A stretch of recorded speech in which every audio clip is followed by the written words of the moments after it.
Hello and welcome to our talk on systems thinking. My name's Gabby. I work for Modern Money Lab, and thank you very much for joining us from all over the world. Just before we start tonight's talk, I want to acknowledge that we in Australia, we're joining, wherever we are in Australia, we're joining from land that always was and always will be Aboriginal land. And I pay my respects to elders past, present and emerging. And I also acknowledge the vital role that First Nations people play around the world in the fight for climate justice. I'm joining from the land of the Kaurna people in the Adelaide Plains. If you would like to acknowledge the land that you're joining from, you're most welcome to put it in the chat as we go along. And with regard to questions, we have a very big audience tonight, so I will just apologise. I don't think we're going to get to everybody's questions. So apologies in advance if you post a question and we don't get to answer it, but we'll do our best, and we'll be taking questions as at the end of the session with Vishnu's presentation. So if you would like to post a question as we go along, please do so, and we'll do our best to come back to it. I'll just quickly hand over to Stephen to introduce our speaker tonight. Hi, Gabby, and hi, everybody. I was just letting people in, so Gabby can take over that now. If you don't mind me, just for 30 seconds saying, this evening's event is being run by Modern Money Lab. We're an educational charity, which in partnership with Torrens University, Australia, runs a unique global online program in the economics of sustainability. We'll be running some information sessions next week, which Gabrielle can tell you about later. And you can also look us up if you're interested on modernmoneylab.org.au. But on to tonight's speaker. Dr. Vishnu Prahalad is a senior lecturer in the School of Geography, Planning and Spatial Sciences at the University of Tasmania. He's been teaching subjects on geography, environmental management, ecology and sustainability since 2010. Vishnu is the course coordinator of their flagship undergraduate degree, Bachelor of Natural Environment and Conservation. He was awarded the Tasmanian Tall Poppy Science Award for his research and community engagement on saltmarsh wetland conservation over a period of 15 years. And Gabby and I have known Vishnu for 3 or 4 years now, and it's been great getting to know him. And you're going to get to know him a bit this evening, so I'll hand over to our speaker, Vishnu Prahalad. Thank you, Vishnu. Thank you so much for doing this with us. Thank you, Gabby, and thank you, Stephen. Wonderful to be here. Thanks for the invitation. And I'll quickly share my screen. Just making sure that you can see it.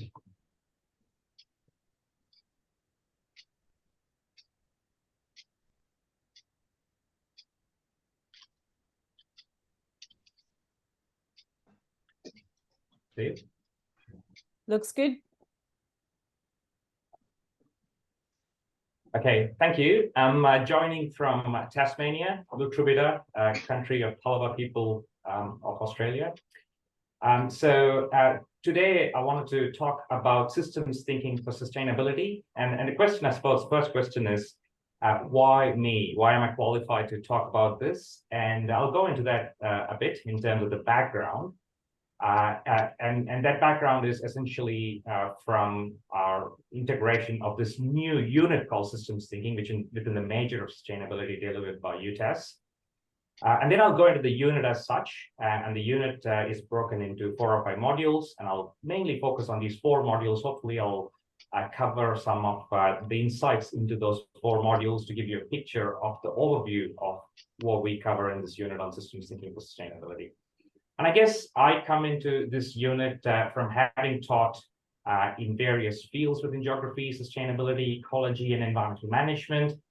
And I guess the other qualifications I have, going back even further, is that apart from my PhD in ecology and master's in management and ecology, I did my undergraduate in engineering. So it was an interesting insight into systems, but different kinds of systems.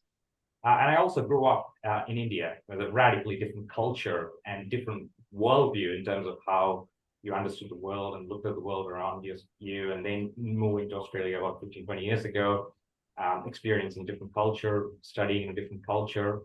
So I suppose I'm bringing all of that into this unit. And this really enriched my own journey and experience of systems thinking on sustainability. Hopefully I can share some of that with you. So I guess I want to start here, and there's a lot of talk about system change, right? So you see this everywhere, and it's an interesting phenomenon in terms of sustainability and climate change. Is more and more people are talking about systems and system change, and in fact, we're seeing even the Pope making references to it, and also Prince Charles, now King Charles, also making reference to system change as a response to climate change and sustainability. So apart from what we see on popular media, we did a review recently, and the review was looking at sustainability education and what are the core principles of sustainability education, what are the core skills that we need to teach students in the field of sustainability. And here again, you can see systems thinking featuring right at the top. That's a really important skill for students learning about sustainability. And it's also captured in other terms, in terms of strategic thinking or integrated problem solving. So what this is effectively saying is that we need systems thinking as the basis for diagnosis of systemic issues, which are complex systems modeling, which has a value of understanding bigger problems and exploring potential solutions that are not readily apparent, and in identifying crucial actors and more powerful interventions point for systems transformation. This is essentially an academic way of saying, I suppose, what the Pope is trying to get at, or Prince Charles was trying to get at as well. So in a way, what we can see here is that the interest in sustainability is being translated into an interest in systems thinking as a way for us to understand and deal with system change. I guess that's a very important starting point here. And in this context, also what is happening with the University of Tasmania is that we are also in this journey, as indeed all of the universities and countries around the world. So we've had a number of units relating to sustainability. Now we've developed a new major in sustainability. And that development of the new major in sustainability has been really integral in the university's own success in global rankings. And, for universities, these things became important. And notably, one of the reasons why UTAS was ranked #1 in this particular global ranking was this new degree on sustainability and the focus on sustainability in terms of its operations, but also in terms of the curricula and the focus of sustainability in the curricula. Apart from that, UTAS is also carbon neutral organization, and that adds to the ranking as well. So within this degree of sustainability, we essentially pulled in a lot of different units that already existed. One unit, for example, is environmental management, and I've been teaching environmental management since 2010. So that is our standard approach to problem solving, right? So industries use this, organizations use this. You take a problem, analyze the problem, try to understand what the issues are, and come up with a few solutions and adaptive management and the like, right? But obviously, what is missing in our existing package of units is systems thinking. We did teach systems thinking already in some of the other units. I've been teaching it for a while in a different unit, but as a module in that unit. We didn't have a unit dedicated to teaching systems thinking and specifically tailored for this module on sustainability. So that's where we came in. We developed this new unit called systems thinking, and we've run it 2 years in a row now. And later on, if we had time, I'm happy to share insight into what students have shared in terms of their comments and feedback about learning systems thinking as part of this unit. But I guess with the time I have now, I just want to give you a bit of an insight into the structure of the unit, or the way of understanding the role of systems thinking for sustainability. We structured this unit in these 5 different modules. Modules 2, 3, and 4 is the essence of what I'm going to be talking about. And I co-teach this module with my colleague, Nick Tull. He's from Health Sciences. And given systems thinking is interdisciplinary in nature, or transdisciplinary in nature, the idea was to bring in people from different disciplines to share different insights on the subject of systems thinking. So Nick also has a permaculture background that really helps in understanding of systems and so on. Another interesting aspects to this unit is that because a part of the unit is thinking, and thinking involves philosophy, The design involves philosophy at the front and the back end, and we've got a couple of philosophers teaching with us, Dr. Graham Wood and Dr. Richard Forrest. That's essentially the teaching team and the structure of the unit as such. So why philosophy? I probably want to touch on that quickly before I go into the main modules that I'm involved in, which is module 2, 3, and 4, the crux of systems thinking. We've seen quotes like this, and this is one from Gregory Bateson that we use in the unit. Gregory Bateson, as many of you might know, is a systems thinking pioneer. He famously said that the major problems in the world are the result of the difference between how nature works and the way people think.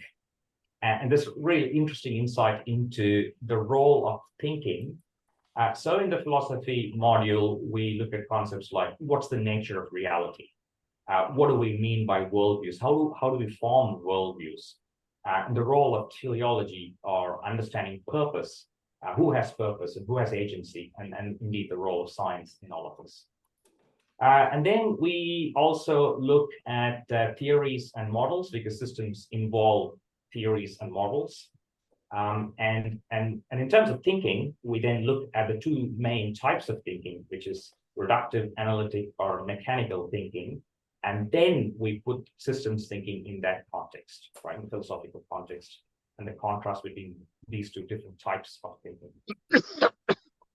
From that, we go into a bit of a history of systems thinking. This is where we explore the rich contributions to many thinkers, from Bateson to Fritjof Capra and so on. And we look at it in terms of the nature of reality. How have people conceived the world, the ontology? Is it as a machine or is it as an animal? Capra has this really nice thing from his 1996 book where he refers to a person walking on the street, the difference between kicking a rock and kicking a street dog. And obviously, you can look at the response of a rock using Newtonian physics and so on. But how would you then predict the response of a street dog? That's fundamentally different in terms of how we think about a mechanism or an organism. So the interesting thing here is that over history, and we touched on some of this, and I'm going to touch on this a little bit here, is that we've always had this tension in terms of our understanding of the world and the way we thought about the world as whether it was a mechanism or an organism. You can go all the way back to Plato, the Western tradition, and you can also similarly follow threads in Eastern traditions or even in India, where I come from. So we'll start with 16th and 17th century, where the age of enlightenment and scientific revolution, the time of René Descartes and Newton, and look at how that thinking was challenged in later periods, 18th, 19th, and 20th century, Romanticism as a movement. And the important turning point here in the 1950s, where we began to see the emergence of systems age. I mean, if you're looking at the history of systems thinking, we're essentially tracing the history. Well, maybe 1940s and 1950s is since, the emergence of the systems age, which you could say predated the global environmental movement from the 1960s onwards, Rachel Carson's Silent Spring and so on. So right now, many people are familiar with the idea of the Earth system science, right? So, Gaia and the formulation of the Earth system science. And that is within the systems age. That is a product of systems age. But I suppose it's really important to put that product and systems age within this historical context, which we try to do in the unit. An insight of that is if we look at the age of enlightenment or scientific revolution, the world was conceptualized as a watch or a clock. A watch or a clock because it was a popular thing that people had in their hands, like the iPhones now. And it was a powerful metaphor in terms of how to think about the world, in terms of the function of the clock and how it works. And the role of the watchmaker, and God was considered as a watchmaker. If you extend that metaphor to the world around us, nature was considered as a vast, mindless machine. And humans can configure and control that machine. And the conflict was that, well, what about God here? Does he have a say? Well, in the sense that he did engineer the world, but he's sort of taken a backseat now as a retired engineer. giving the control over to humans, especially in that case. So that view of the world is what we call the machine age, or the idea of the world as a mechanism, using the command and control metaphor, which is fundamentally different to the systems age, which emerged from the 1940s onwards, where we began to conceive the world as an organism, where we move away from the notion of command and control and focus on cooperation. And I guess there's an important footnote here, and the important footnote is that this is tracing this history in a Western tradition. And I mentioned that you can trace this history in other parts of the world and other traditions. I take the indigenous cultures of Australia, right? So for them, systems thinking would be intuitive. That's essentially thinking for them, as opposed to for us, learning systems thinking as a new way of thinking. And again, you can look at Eastern traditions, Taoism, Advaita Vedanta, which is my own tradition. Again, the world has always been considered as an organism. Cooperation was the key as opposed to command and control. Right. So another part of this history, like I mentioned, was the Enlightenment, and it's instructive to look at some of the thinkers during this time. I'll mention a few, particularly making reference to Alexander von Humboldt, using quotes from this wonderful book by Andrea Wolff, where Humboldt already then conceived the world as an organic system. And he made this distinction that, you can think of the world as a mechanism or an organism, but I see the world as an organic system. And indeed, the natural world as a unified whole that is animated by interactive forces. So you can start to see that the systems language that we know now and we're familiar with now is coming up through the work of Alexander von Humboldt. And individual phenomena can only be important in terms of their relationship to the whole. And this was a departure, if you look back in time, from the contemporary way of thinking back then. Right? And Humboldt was not on his own. There was Goethe, and his work, Faust, was, if you like, use systems language, right? So you can see here into a whole, each part gives and receives. This is effectively systems thinking. You can also look at the work of Schelling, where the concept of an organism was fundamental to his understanding of the world and his work.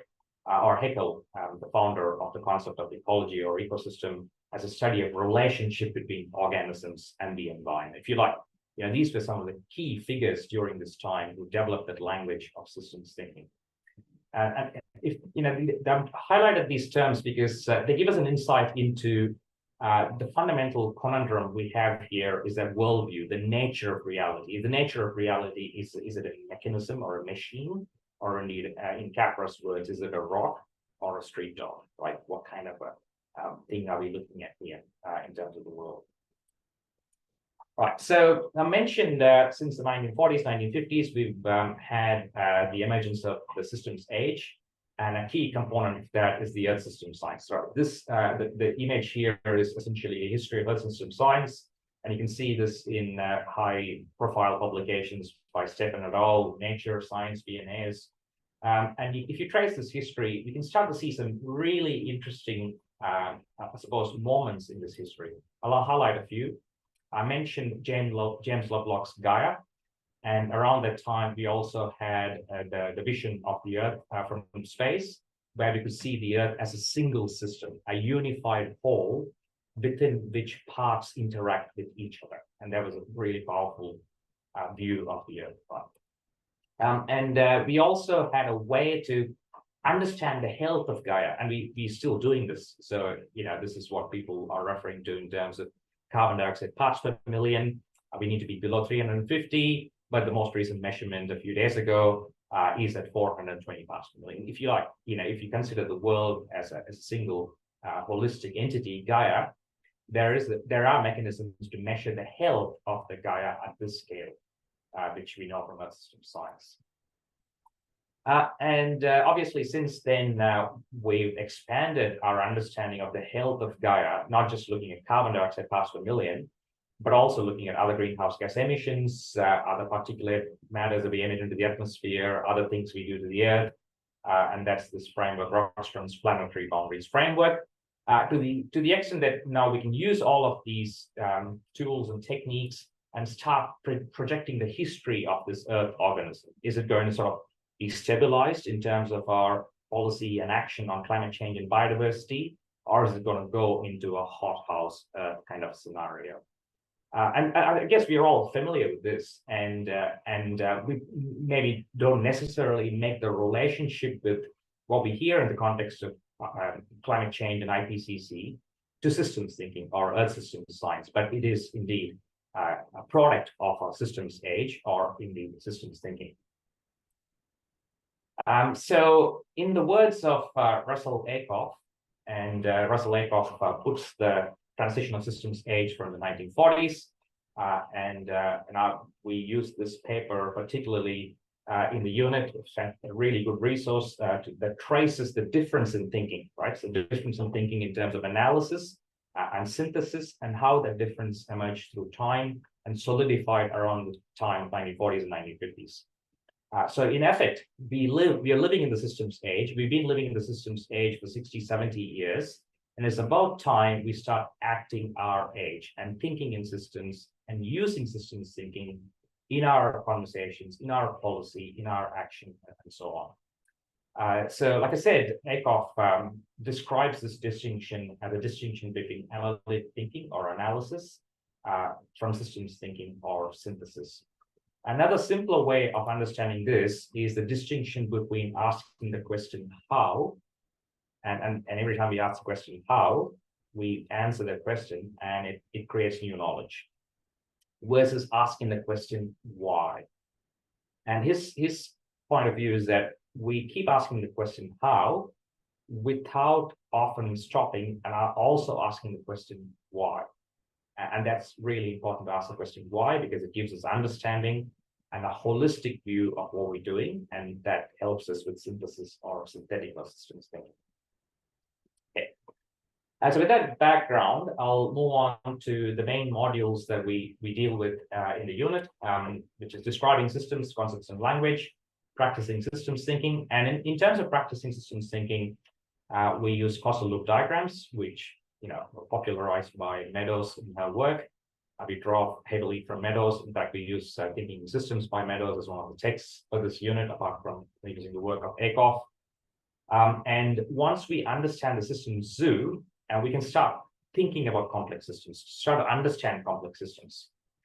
So we use an example from natural systems, which is my own background, health systems, which is the background of Nick, my colleague, and economic systems. And that's how I suppose I know Gabby and Stephen, because of my interest in economics and partly my work in that field as well. So we go into systems concepts by defining a system, and the definition comes from Meadows. A system is an interconnected set of elements that is coherently organized that in a way that achieves something, which is a function or a service or a purpose. Three fundamental concepts here, and I'll unpack that now. And to understand the concepts, again, we go back to philosophy, and Capra does this really well in his book, The Hidden Connections, where he goes back and looks at Aristotle, where Aristotle says, to understand anything, any phenomena in the world, biological phenomena, must incorporate all of these three perspectives, which is process, form, and matter. And what do we mean by that? What's an example here? Well, let's take an example of this object that I've got on the screen there. What would you say it is? Would you say it is an elephant, or would you say it's a piece of wood? And if you can answer that question, I think we got to answering what process, form, and matter are. Form is the elephant, matter is the wood, and you can describe it in both those terms as if it is a form or matter. And the woodworker engages in the process of woodworking to convert that matter into that particular form that we observe here. There's a really wonderful saying in my native language, which is Tamil. And the way it goes is that when I see the elephant or the form, the wood disappears. And when I see the wood, the matter disappears. And there's a beautiful way of thinking about that distinction between two fundamental phenomena of reality, which is form and matter. They're both there, but the way in which we observe them would mean that we observe only one thing or the other, but also there's a temporality, right? The temporality is the process that's involved. Okay, so we take that understanding, and Capra goes on and says that, well, one thing that's missing there is what we impute on these things, which is meaning. So those are the four main things that we use to describe systems.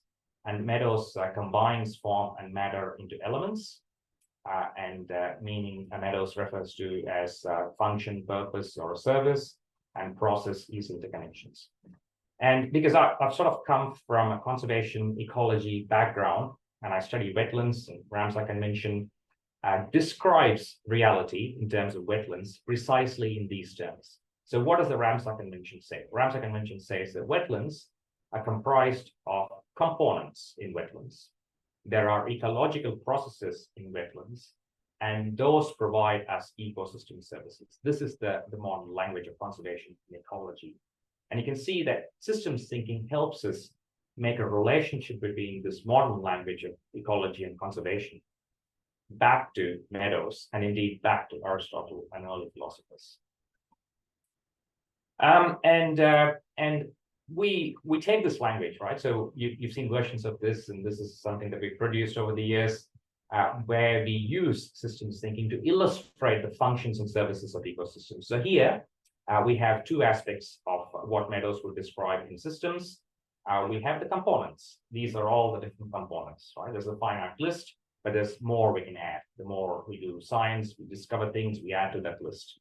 There are also processes, and again, that's a finite list. We can keep adding to those processes, and every time we find new processes and say, oh my gosh, that's quite interesting. And an example of that is blue carbon, right? So there's a lot of media attention on blue carbon as a component of the soil carbon in saltmarsh. That's helping mitigate against climate change, which is taking carbon from the atmosphere, storing in the soil, getting a lot of funding to restore these habitats in order to restore the process of carbon sequestration to provide the function of climate mitigation and climate stability, which we didn't do 10, 15 years ago, but now there's a multi-million-dollar, indeed $1 billion market on that particular process. So what's not here is the meaning we impute into these things, and that's what you can see here. These are ecosystem services, right? Again, there's a finite list here, and the more we understand these things, the more we can understand where all the hidden processes or hidden connections, as Capra would call it, in this system, in this particular system that I'm very familiar with, and it's my area of study. Okay. So, and it's interesting insight here, which Meadows brings out in her book, and to do this, she uses a couple of quotes, and I've taken it from the book.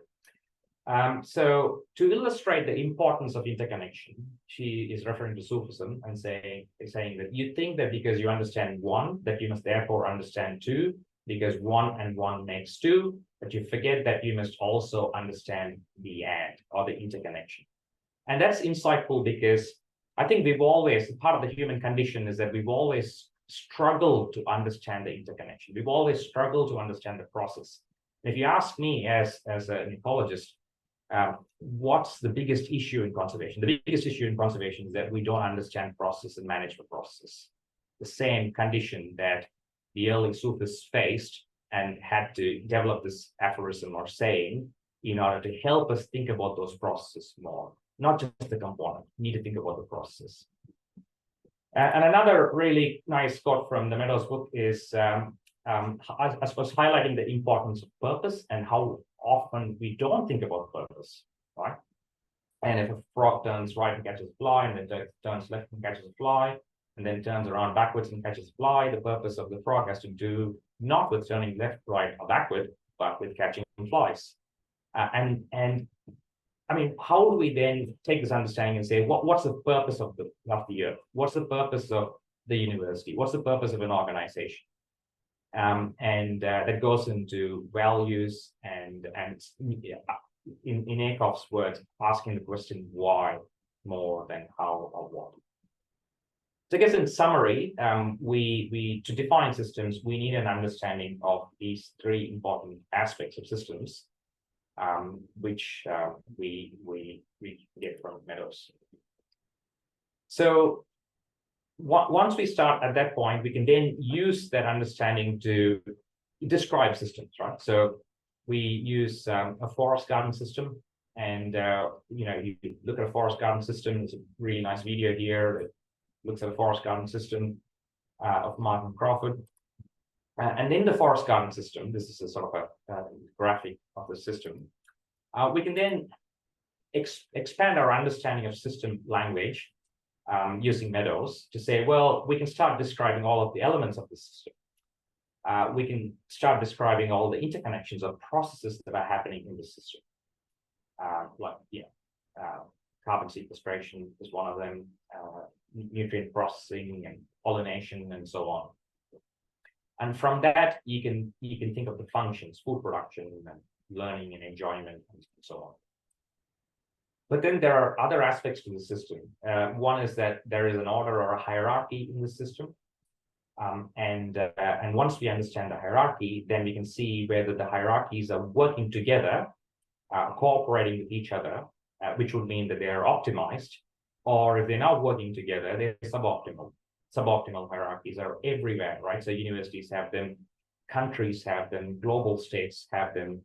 But I suppose the systems language helps us think about how we get these suboptimal outcomes, because those hierarchies are not cooperating with each other. They are indeed fighting with each other.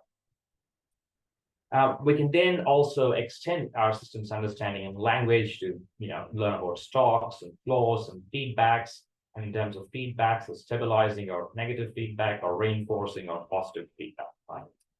So in the interest of time, I won't go into defining them, but I guess one key takeaway here is that there are a number of these systems, concepts, and language, and a number of them are also derived from ecological sciences, and this goes back to Humboldt and Haeckel and so on, and more recently, the 1950s and 60s to Odom and many other people who have developed ecological theories. One that's shown here. So what this is showing is essentially that in a system, the more species you have, the more functions you're going to get, and the more stability that those functions would have. Like take food production, for example. The more species you have, even if one or two species die away, as shown here, oh, well, you'll still continue to have food production because you have other species stepping up and filling in those roles. But then, not all species are created equally. Some species are really important than other species, so it's really important to focus on those species because they're really it's ecosystem engineers and so on. So in a way, what's sustainability here is that it's a stability of that ecological function. And on the other hand, what system attributes we need is a question for sustainability change makers. So if we are in the space of being change makers for sustainability, we are in the space of trying to understand these system attributes, right? So these system attributes, what are the components of the system? What are the interactions? What are the services and functions? What are the hierarchies? How is optimization working? What functions do we need, or in terms of the functions that we not really care about? And if sustainability, or indeed staying alive and well, is an important function, then how are the attributes set up in order to provision those functions? So I guess the systems thinking frame really helps us get to thinking about these systems and indeed developing those systems, or challenging the systems that we see out there. And I showed you the example of the forest garden. The opposite of forest garden is there are lots of examples, but a palm oil monoculture system or a forest monoculture system, if you like, is the opposite. So we can follow the same process here and say, well, what are the elements here? What are the interconnections? What are the functions? Well, in the forest garden system, you might have a function of food production, enjoyment, learning, and so on. And if you ask the question, what's the function here?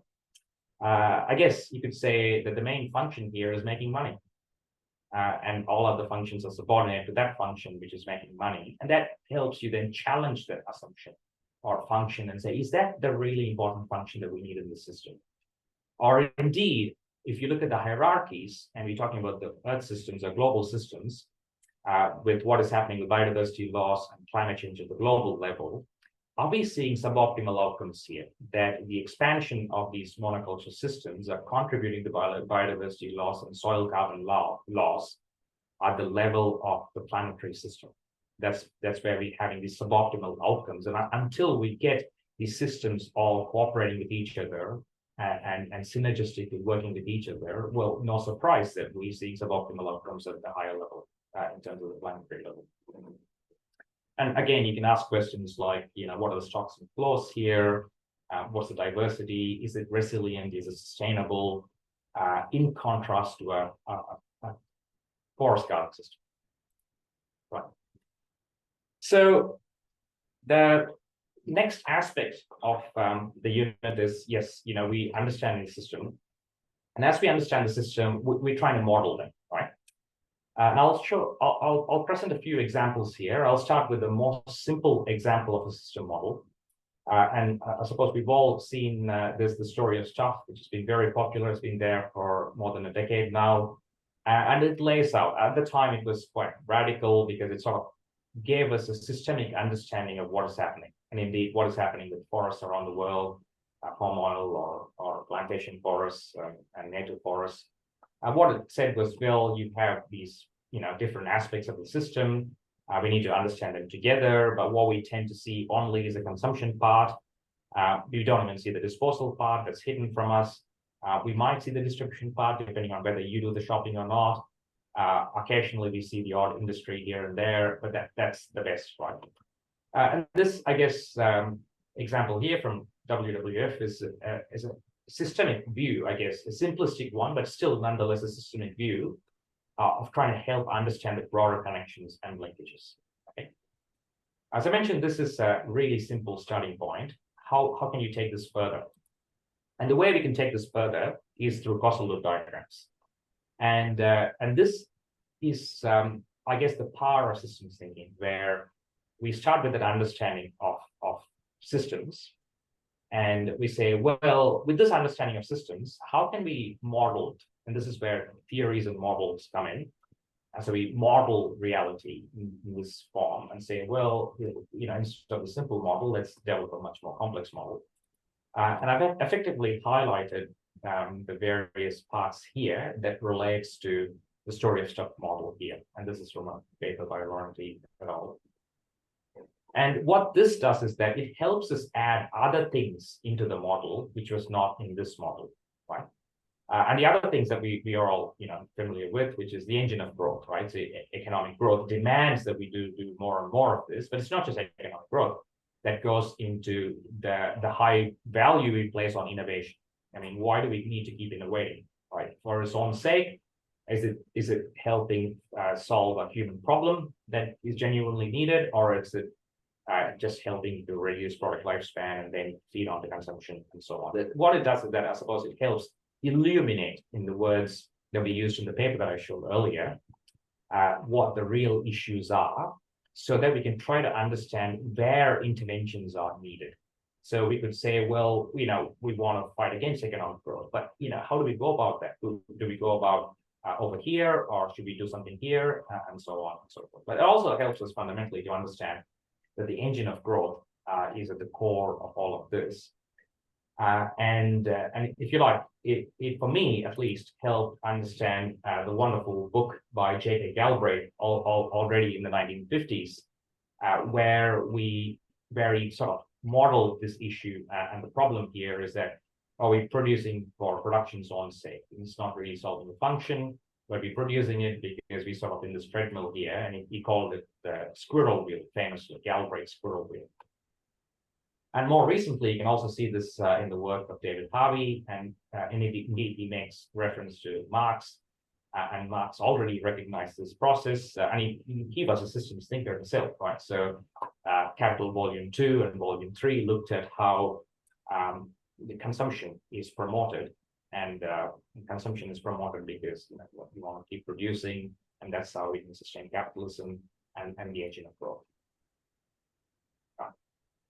So in the unit, we get students to do causal loop diagrams, and it's generally intuitive. Most students do this, but for some, it's really hard to get our head around fossil loop diagrams. I don't know what it is, and I have a good colleague of mine, and he refuses to practice fossil loop diagrams. He just can't deal with it. So instead, he just wants to do these boxes and arrows. Okay, so it's just a system diagram. So in a way, this system diagram is also trying to get to what's happening here, and in turn get to what is happening to the story of stuff. But it has some crucial additions, and this is one of the papers that I'm involved in as well, where we're looking at the same process. We have the population effect, which adds to consumption, but consumption adds by a factor of 4 by some estimates to consumption, affluence. Through natural resource exploitation, then population. And then you have advertising that adds to that mix as well, and there's a private goods bias as well, in terms of you don't have advertising for national parks, you have advertising for private goods, not public goods, and that bias that gets translated into more development applications, and politicians approve more development applications because they believe in growth, and they want to supply those private goods that people need. So it sort of becomes a squirrel wheel, in the words of Galbraith, or a vicious cycle, in the words of David Harvey. So again, the value of this way of modeling and elimination is that we can really try to get to the heart of the problem. The heart of the problem is that we have a political system that's broken. So we need to fix the political system. There are all people working on that. What it does is that it does highlight the importance of dealing with politics, even if you're interested in conservation. And I guess that's why I'm involved in this paper, and that's why I'm interested in all of these things, because I didn't set out to be an expert in systems thinking or be an expert in politics or economics. I was just interested in conservation, and I was just following the breadcrumbs and saying, okay, where is it taking me? And if you like, constructing my own system diagram and fossil loop diagram, and ending up in systems thinking and political ecology and economics and politics and so on. But it's not just about politics, right? So you can't just have one intervention. You need to have system-wide interventions. So we need to do something about advertising, right? So if you're not serious about advertising, then that's not going to make a difference in terms of conservation. So people who are interested in conservation must be fighting for political change, must be fighting for control of advertising, and even simple things like truth in advertising legislation and so on. Right. So the last part of this presentation, indeed the unit, is once we've sort of developed the systems language and understanding, we use that to model systems. Like I said, fossil loop diagrams are good, but we're not forcing everyone to do fossil loop diagrams. People can do other ways of modeling systems, like the system diagram that I've showed just earlier. So once you construct these diagrams, you can start looking at the points of leverage. And this is, again, language from Meadows. Is leverage points are points where we can go in and change systems and nudge systems in the right direction. So to understand leverage points, or the different types of leverage points, we need to look at this model. Again, we've got different models here. That's why thinking about models and theories are important. As the iceberg model. And what the iceberg model does is that First, the starting point is that 90% of the solution is a careful or a systemic definition of the problem, right? So we've done that. We've defined the problem. We've created the model. So then we're looking at the iceberg model here and saying, well, what is the intent of the system here? You can look at the palm oil system or the growth engine system and say, well, what underpinning values are there? What goals are there? What worldviews are driving the system? And what we will find is that worldview and values will design the system in its own image, right? And the design would be, transportation systems, economic systems, banking systems, and these are all the system structures that are designed to serve that worldview, and they become the architecture this is where I then go into, I suppose, behavioral economics, where we can look at our behavior and how our behavior and the choices we make are determined by the architecture or the design of the system. So again, if you're interested in behavioral economics and the idea of choice architecture, understanding the iceberg model, the system model, helps us how these things work. The system structure determines how we interact with the system. And sometimes we don't even know that the system structure is there, forcing us to act in certain ways and not in other ways. To the extent that Johnson et al. In Marketing Letters are saying that there's no neutral architecture. Any way a choice is presented will influence how the decision maker chooses. Sometimes certain choices are just not there, or indeed, if they are presented, there's very limited influence that we can have in terms of how we go about making those choices, what happens, and so on. Right? It's also explained in Nudge, and indeed, we've sort of written this in the context of conservation as well, in terms of how these values and system structures determine the playing field of conservation. And what we are arguing in that paper is that we should reject that playing field, reject that system structure and values, and question the underlying values if we really want to get an outcome in terms of conservation. Right.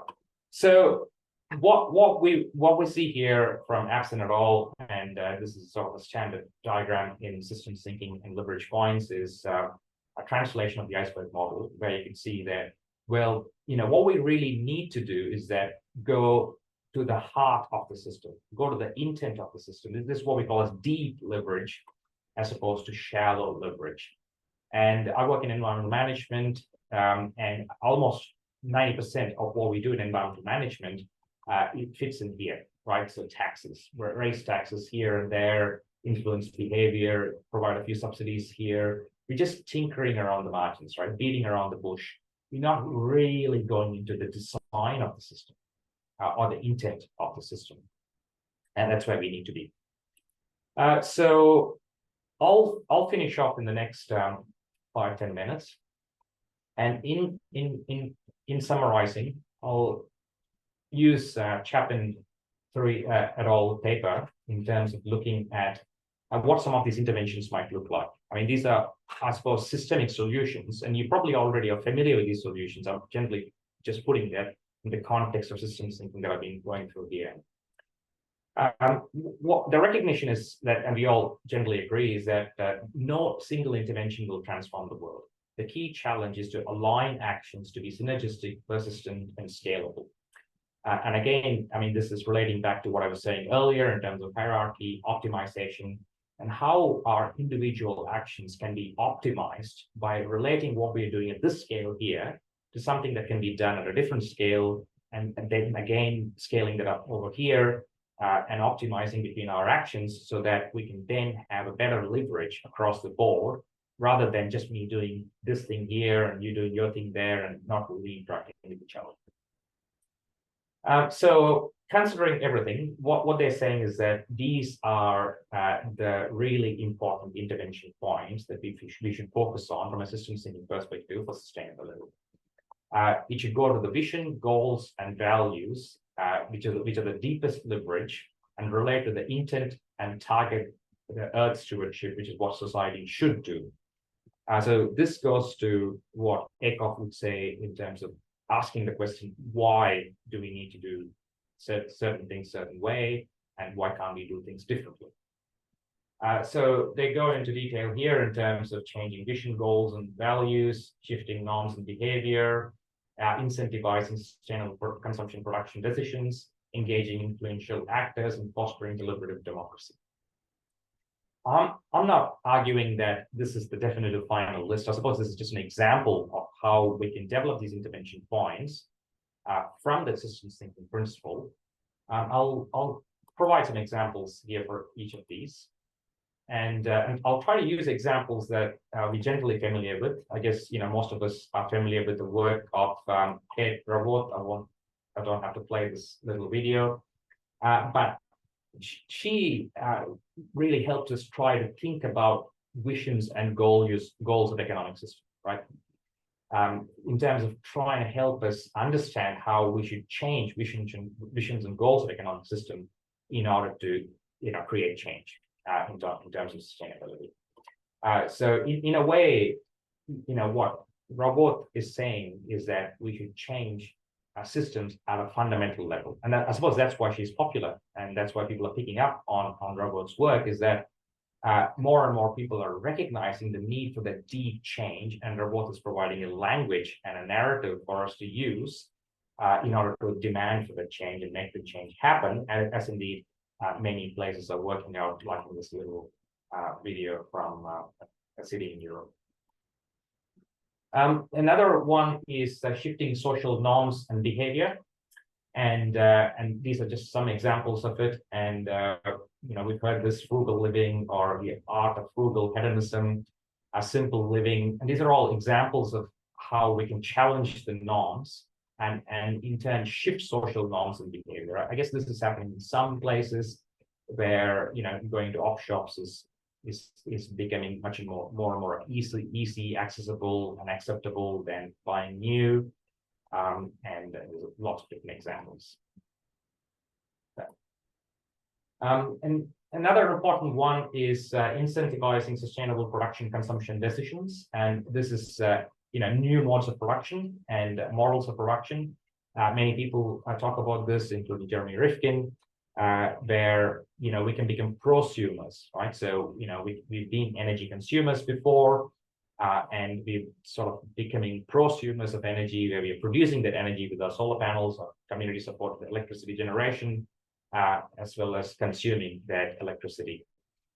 I work also in the food systems sector, so in terms of urban food systems. And again, with urban food systems, I have a very good vegetable garden where I become a prosumer of food, where I'm producing the food and I'm consuming the food in my backyard, as indeed we do with electricity. So we need to shift our production consumption systems and explore these new models of production consumption. And there are obviously a lot more examples, but I suppose given the time, I can only touch on one or two examples here.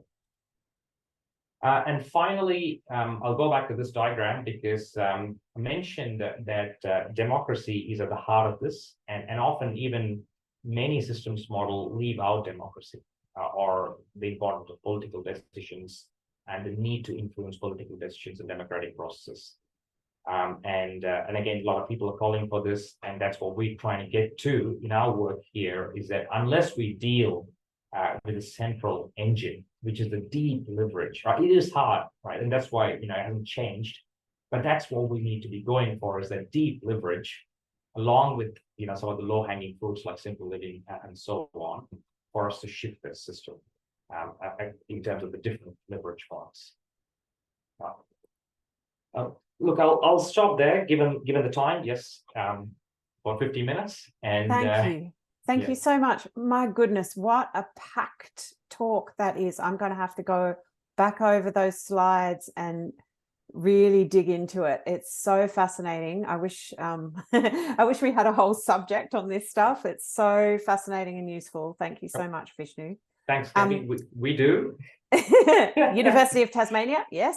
Yeah. And Tasmania is a beautiful place if you want to go down there and study this topic at UTAS. There are some excellent questions right from the beginning of the chat, which I've actually just plucked out and put into a little document here.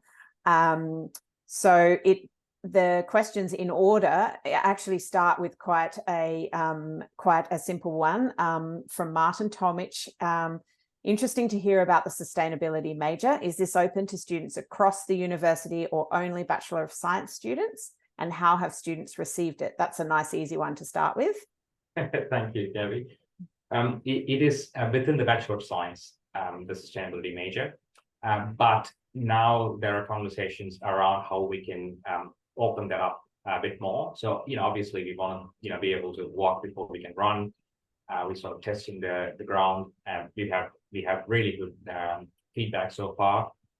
And our unit has received very good feedback. And this year we've also had a commendation for good student feedback. Yeah, Fantastic. and I guess the other thing was that students are asking for more, and that's good to see in terms of systems thinking and sustainability. Fantastic.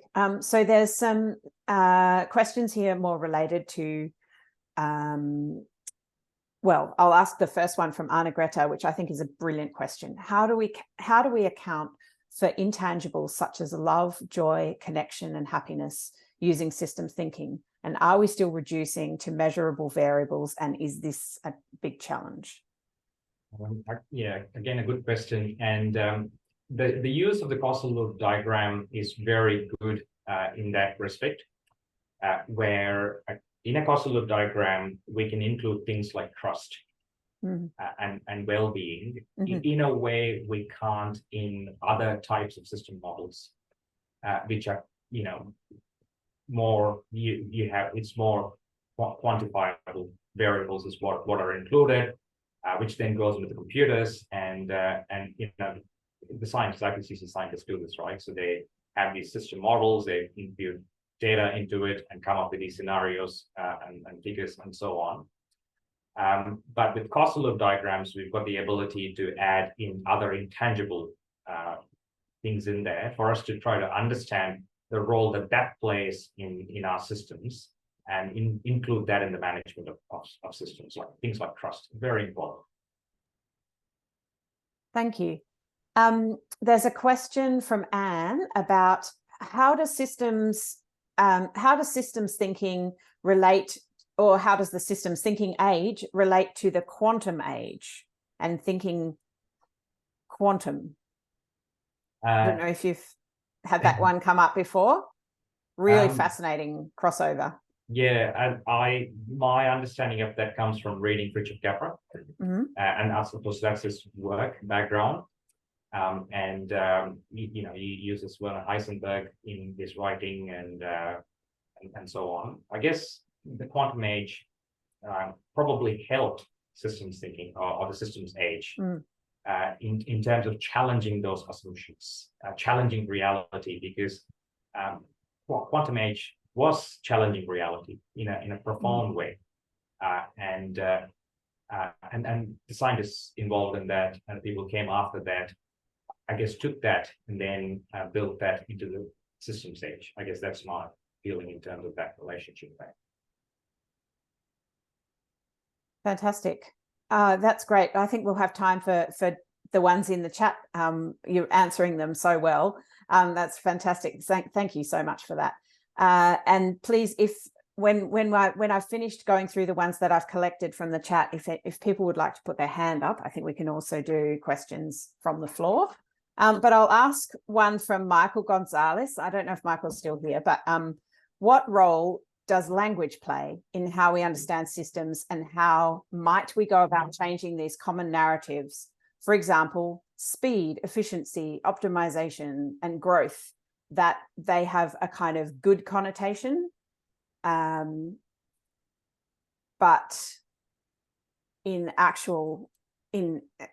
when you see the effects of that, the connotation is the opposite, or the effect is the opposite. Yeah, and even some of the concepts in systems thinking are, leverage is a sort of a very clunky word, and a lot of people hate the word leverage. It's a business language, isn't it? Leverage, and then I guess there are other words like that, like optimization, suboptimal, efficiency, and so on. I guess the language helps us understand, these aspects of systems, I guess. But from that understanding, how we communicate to stakeholders can be different. And that's where we can use the concept of framing and frames that relate to values. And here I'm thinking of not Akoff, but Lakoff from the US in terms of his work on frames and framing. Is what we teach our students about in environmental management, where we use framing to, communicate with those stakeholders. So I guess, the they serve a purpose in terms of understanding systems. But when we're talking about communication in a way that we want people to understand these things, then we need to understand who those people are we talking to, and they're not, just a single type of stakeholders. You've got different types, and then that's where we need to understand their values and use frames that relate to those values. Yeah, that's so interesting. In our postgraduate course, we've had a group of people who are also really fascinated by the idea of framing, and we've had a couple of sessions, well, more than a couple actually. We've got a group that meets mostly during the holidays to talk about framing, and Lakoff has definitely come up, as well as Anat Shankar-Osario, who's really brilliant at communicating this stuff. And yeah, so it's and in the MMT area, Bill Mitchell is very into this. He understands framing, and he uses that. I think his recent book was about that, on frames and how to frame the language around MMT. Yeah, really important stuff. There's a question from Roger Swinburne. He says, great presentation. If time for questions, I'd be keen to understand your thoughts on the role and benefits or risks of generative AI in being able to draw greater systems thinking in decision making and design. Again, huge topic we're opening up. Yeah. Any thoughts on the AI? Now there you take me into deep waters. Yeah. Look, I haven't considered that. It's out. I mean, I suppose it's ambushed me in terms of my own work, and I've had to change teaching practices around that, and it will be a while before I can get my head around how that can influence this thing that we're talking here, unless anyone else has insight on it. Yeah, good. Thanks for that. There is one more question from Anna Greta, which is about, well, she says, is there an assumption that there is one ideal system model for a problem? Could we have different lenses on the particular issue? Could that reveal different systems diagrams? And how do we deal with the possible bias of our lens? Which again comes back to the question we were talking about before. Yeah, that I can answer. So Akoff deals with this beautifully, and he uses the analogy of an orange. So for a person who has never seen an orange before, if you cut the orange this way, you'll see a different view of the orange. If you turn it around and cut it the other way, you'll see a different view again of the orange.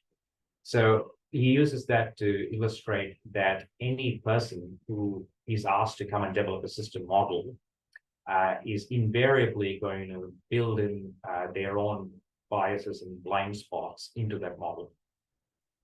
So systems thinking and system modeling should inherently be a transdisciplinary exercise where people from different disciplines can come together, and between them, we can check our understanding and correct our blind spots.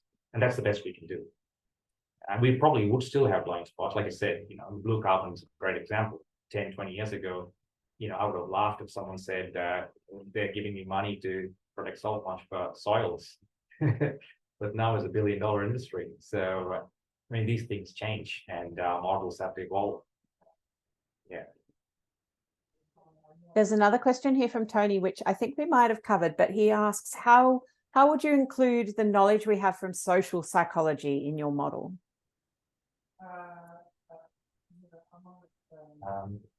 Social psychology. So much of what we think and do is influenced by what we feel. So I guess that's the behavioral economics type stuff as well. Yeah, I guess that's, again, going back to, we have to review our models with this approach, transdisciplinary approach, in terms of how others would, build a different model or add different things to the model, and see, again, in terms of our model over time, if our understanding changes, depending on, our own psychology, that changes over time as well. And I guess, final point there is that Meadows has a list of, I guess, tips for people to use in systems thinking and modeling.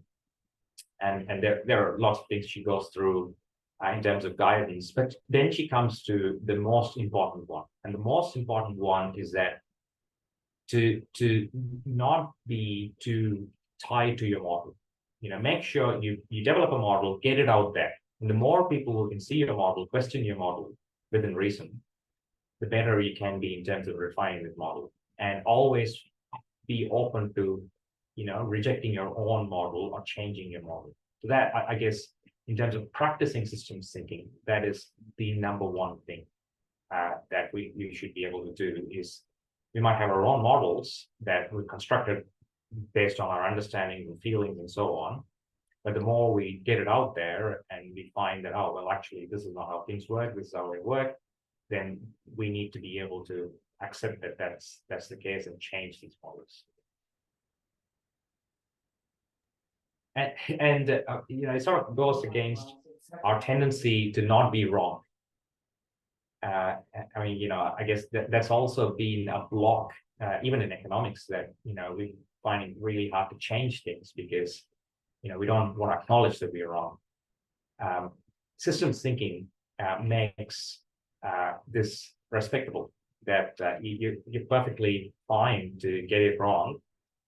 That's the process of modeling, is that tell us what you know, and then from that we can improve our models.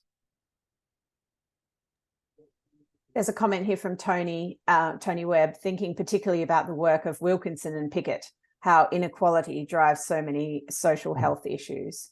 And we cover that in our Rethinking Capitalism weekend, although cover is a strong word. We sort of touch on it a bit. But yeah. And environmental issues, absolutely. Yeah.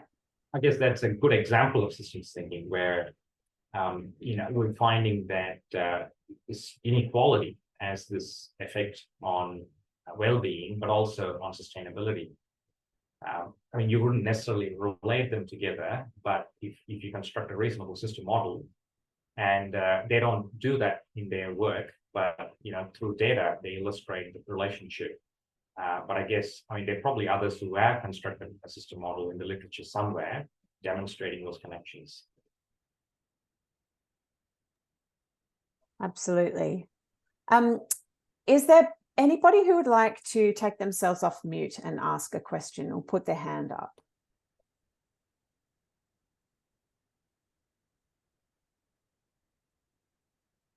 I can't see anybody waving at me. Feel free to use the hand up tool if you've got a question.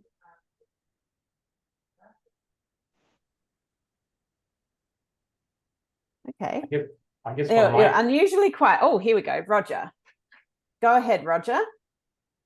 Hello, thanks for the presentation. It was a cracker, and I think there's so much opportunity in that system space. And I've been playing with systems thinking in the work I do in consulting and sustainability for about 10 years now. So really good to hear this coming through in this context. I just want to put one of the things that I'm seeing at the moment, because I've been doing a lot of due diligence for major transactions, looking at sustainability and looking at the lens of ESG. It's starting to ask questions of assets and infrastructure and in business cases that is a lot deeper and it's asking questions of the value in the system and how sustainability is being built in. So the need for systems thinking, I think, in relation to sustainability because of the nature of the financial shift in ESG is really interesting. And that's kind of partly where I was asking the question around generative AI, because I think that how to actually unpack that in the systems is going to be really interesting. So I think you're absolutely on a topic which is critical for industry, sustainability industry globally, because I think sustainability and resilience are problems. The fact that we have taken a linear approach to problem definition and solutions for way too long, and that's why sustainability and resilience are actually issues. So I think you're moving into something here that's really important. It's really more of a comment, really, but I think it is absolutely critical that you guys are doing this right now, but I think it needs to be scaled really fast because I think the nature of it, yeah. that's probably my comment, really, more than the question. But yeah, it's great course. Thanks, Roger. I really appreciate that. And I guess that's also what I wanted to hear as part of feedback from this talk is what you thought of what we're doing and how we can sort of, I guess, adaptively improve what we're doing that's fit for purpose. Yeah. Because I think the sustainability story has moved quite a lot in the last 2 to 3 years as a concept and as a value proposition. And I think looking at where the systems, where that comes together, I think is a really exciting time to be exploring this topic. So, yeah.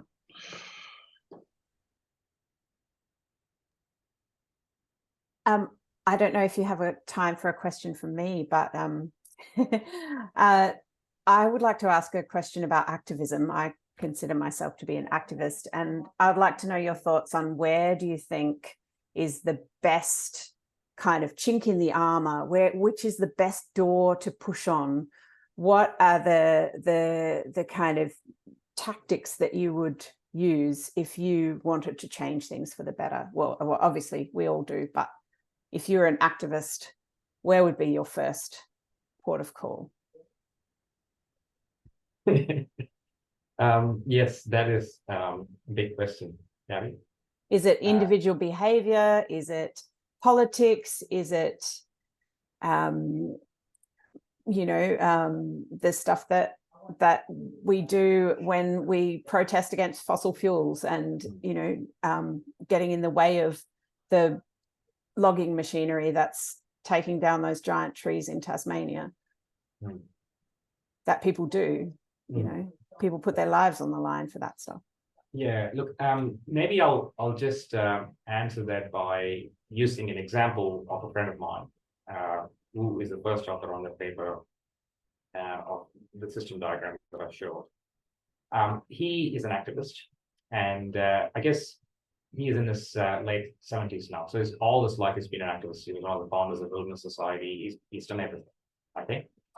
I guess at the end of that long journey, he's come to realize that we need to be targeted with activism. Okay, and I don't have an answer for your question.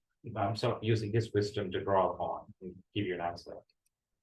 So what he is saying is that activism for him would be in the form of legal actions.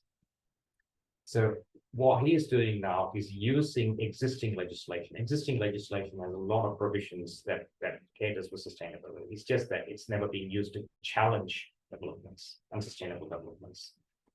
Now he's taken that on board and saying that, well, your existing proposal here is fundamentally unsustainable according to your own legislation, as you can see here.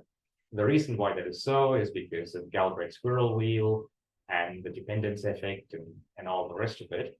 And that's, I suppose, he sort of introduced the language of political economy into that to sort of connect the evidence and the threads. So that's the form that his activism has taken. And what he's saying is that unless we challenge this, we can't really affect an outcome. People are not going to be listening. But if we do get it up to, the courts and becomes a politicized case, then more and more people might be interested and we can start getting somewhere.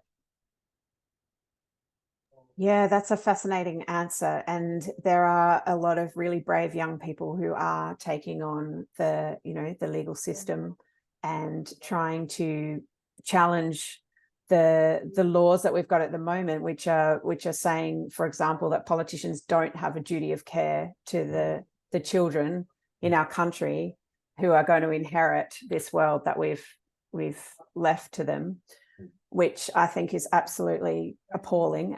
And I really hope that I really hope that those legal challenges and the ones against logging and all of those things, I wish them every success.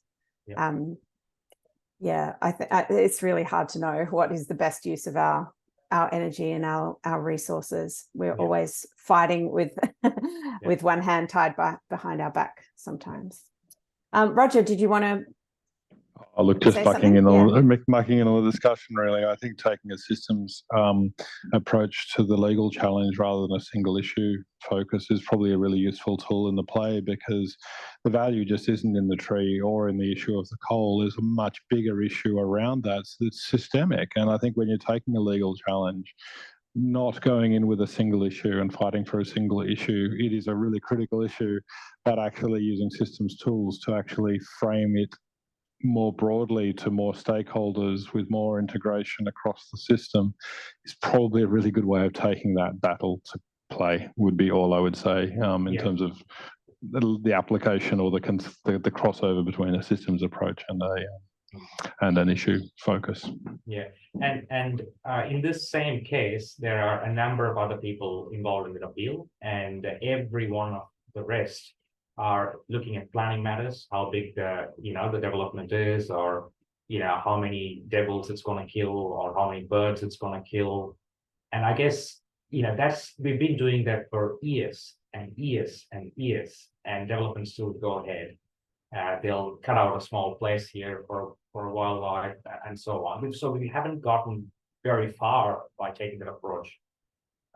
So if you had to take a systems approach, you'd go for gold, and the goal is, well, this is unsustainable because of the squirrel wheel effect. So we're not even talking about birds or devils here. We're talking about fundamentals, and the fundamentals don't stack up in terms of sustainability. In a way, I think with activism, the more we move towards the deeper end of the spectrum to create a structural change, I think that's where I see the future in terms of effort better spent. Thank you. That might be a really good note to end on. I just wanted to thank you again, Vishnu. That's been such a fascinating presentation. We're really lucky to have you joining us, and we hope we can do more talks and collaborations with you in the future. It's really, we're really lucky to have your time and expertise. And we love coming down to Tasmania and doing our weekend courses down there. And we would absolutely welcome you. If you ever come to Adelaide, please come and see us. It'd be fantastic. And I will put in the chat just a very quick bit of information for our Economics of Sustainability postgraduate courses with Modern Money Lab and Torrens University, which are 100% online. So I'll just put that in. We have 2 Q&A sessions if anybody's interested in studying with us on the Economics of Sustainability program. We have quite a lot of our students here tonight, which is great. Feel free to come along to a Q&A or drop me an email. The link to those Q&A sessions is the same one as you're on tonight. And Vishnu, would you like to just quickly talk before we finish up about your University of Tasmania course as well, since we're spruiking our various endeavours? Yeah, no, I think what you've got is very niche and really wonderful, Gabby. And what we have is you've got a diploma of sustainable living, which is targeted at people, I guess, if you like, change makers who want to sort of try different things. And part of that diploma is leading into this major in sustainability, where they're getting a bit more extended skills. It's fully online, so if people want to explore that. And it's available. Some of those units are available on Open University, so you can just sample 1 or 2. Yeah, so people are interested, they can look it up.